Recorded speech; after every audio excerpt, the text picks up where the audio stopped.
जाओ जी करो ना, तुम तो बड़े हर जाई,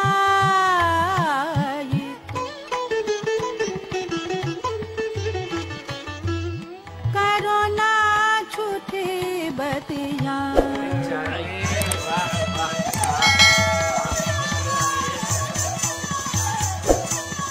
अगर मुझे ये चॉइस हो कि लाल हवेली या जिंदगी, तो मैं लाल हवेली को चॉइस करूँ। पाकिस्तान बनने से बहुत पहले की बात है।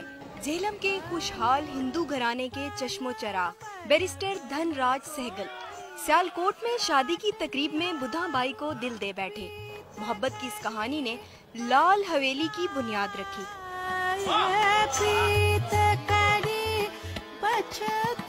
धनराज सहगल को बुधा के घुंघरों की झनकार इतनी भाई कि वो उसे रावलपिंडी ले आए। बोहड़ बाजार में उसके लिए एक पुरशिको हवेली बनवाई जो सहगल हवेली के नाम से मशहूर हुई। मैं छोटा था, बच्चा था, और जब मैं स्कूल से वापस आता था तो ये बुधो बाई जो है ये 3 कैसल की सिगरेट पीती थी और 2 डिब्बियाँ तकरीबन रोज रात तक ये ख़त्म कर देती थी।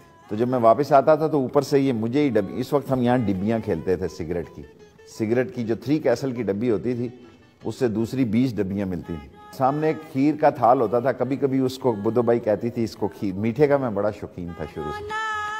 सहगल हवेली की वुसअत का अंदाजा इस बात से लगाया जा सकता है कि धनराज ने यहाँ अपने लिए मंदिर और बुधा के लिए मस्जिद भी बनवाई थी। लेकिन आज मस्जिद, मंदिर और हवेली के दरमियान बहुत से घर हायल हैं।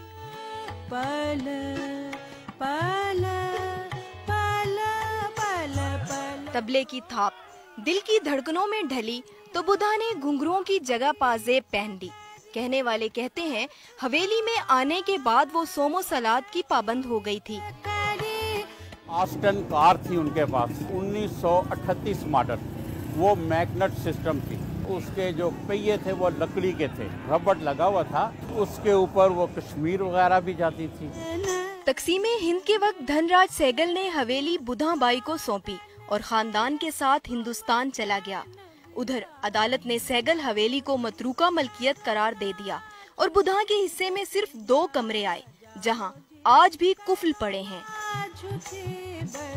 तो जो मैंने अपने बेड पे लगाया हुआ है उसमें बुधो का वो कॉल है जो उसने अदालत में बयान दिया कि we have shared everything except the religion. अगर बुधो ये कहती कि मैं हिंदू हो गई थी या ये कहती कि लाला जी जो है वो मुसलमान हो गए थे तो इस शहर की सारी प्रॉपर्टी उसकी होती। तो 2 दफ़ा अदालत रिजर्न हुई लेकिन उसने अपना बयान नहीं बदला। उसने कहा नहीं, हम अपने अपने मज़हब पे कायम थे। 20वें हिस्से में से ये हिस्सा उसको दे दिया गया और जज ने उस पर रहम खाया कि ये बड़े जालिम लोग हैं और तुम बड़े धक्के खाओगी इस मुल्क में। बाकी वही हुआ जो जज ने पेशन गोई की। मोहब्बत और हवेली की तकसीम ने बुधा को किरची किरची कर दिया था। परेशानियों ने उसके घर का रास्ता क्या देखा, यहाँ डेरे ही डाल लिए। एक रोज बुधा बाई को लखपति समझने वाले चोर चोरी की घर से आए, लेकिन कुछ ना मिलने और मज़ामत पर उसके भाई को मार गए। रात के तकरीबन 2:30 बजे का ये टाइम था, तो मेरा घर बिल्कुल सामने है। तो उन्होंने मुझे आवाज़ दी, चौधरी साहब करके बड़ी ज़ोर से, और मैं उठाऊँ ऊपर से। उसी टाइम जब मैंने देखा बीबी आवाज़ें दे रही है तो मैंने उनके घर जाके देखा, दरवाजे खुले हुए थे। तो उनका जो भाई था वो बाहर सहन में गिरा हुआ था, उनके गले में से खून बह रहा था। उसका एक ही भाई था, वो मर्डर हो गया। लोगों ने समझा कि उसके पास बहुत दौलत है, निकला कुछ भी नहीं बेचारी के पास। So then she left. Budha Bai Sehgal हवेली छोड़ गई और फिर कभी ना लौटी। ना कोई जानता है और ना ही किसी ने जानना चाहा वो कहाँ गई और क्यों गई। हमने 2,18,000 की ली, 4 साल इसका किराया। उसके बाद ये मार्चे में 1 लाख रुपया दे के तो मार्केट में एक दुकान थी वो ले ली। उन्होंने फिर शेख साहब को मेरा ख्याल है 5-4.5 लाख इस पर। बुधा बाई के सहगल हवेली से अचानक गायब होने पर अजीबो गरीब कहानियां मंजरे आम पर आने लगी। किसी को बुधा के घुंघरों की झनकार सुनाई देती तो कोई इसे आसेब ज़दा कहने लगा। फिर ये जिन्नों की हवेली हो गई। फिर इस पे कोई इसको ख़रीदता नहीं था, जो ख़रीदता था वो मर जाता था। और यहाँ बहुत सारे लोग, 12-13 लोग इस तरह मर गए। तो कोड़ियों के भाव ये पहले वाला पोर्शन लिया। लेकिन हमारे सौदे में करते करते वो बंदा भी मर गया। सो काफ़ी अरसे के बाद ये हमारे नाम हुई। और ये पोर्शन, इसमें 19 पोर्शन है, 20 एक हमारे पास है, 19 लोगों के पास है, लेकिन हमने किसी को डिस्टर्ब नहीं किया। काफी अरसा खाली पड़ी रहने वाली आसेब ज़दा हवेली को शेख रशीद अहमद ने 5 लाख रुपए में खरीदा और सियासी सरगर्मियों का मरकज बना दिया। इसकी बालकनी ने भी बहुत शोहरत पाई। इस बालकनी ने कई मुमताज सियासतदानों को दावत सुखन दी।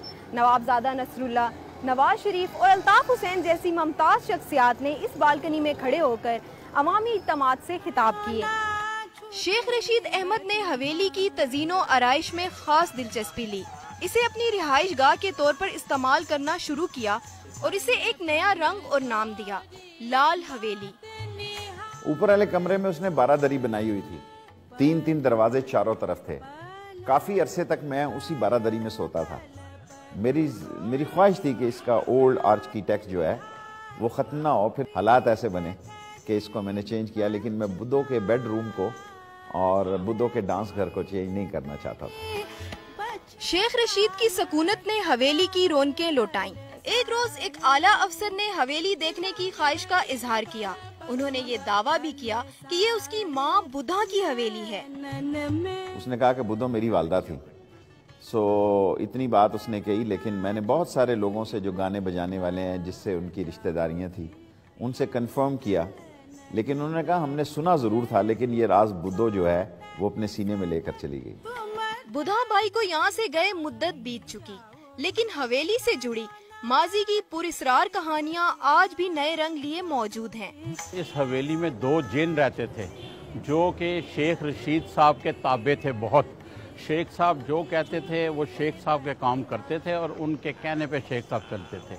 उसके बाद खुदा जाने शेख साहब ने उनके साथ क्या बात की कि उनकी नाराज़गी हो गई। जब तक तो शेख साहब उनके साथ रहे हैं, उस वक़्त तो वो जीतते रहे हैं, बड़ा अच्छा टाइम गुजर गया।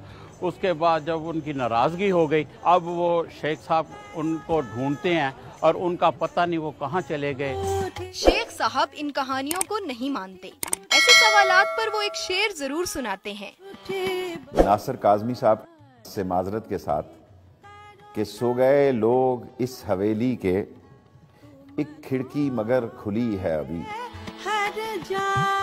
बुधा बाई के लिए बनवाई गई सैगल हवेली कई बरस गुमनामी में रहने के बाद लाल हवेली के नाम से मशहूर हुई।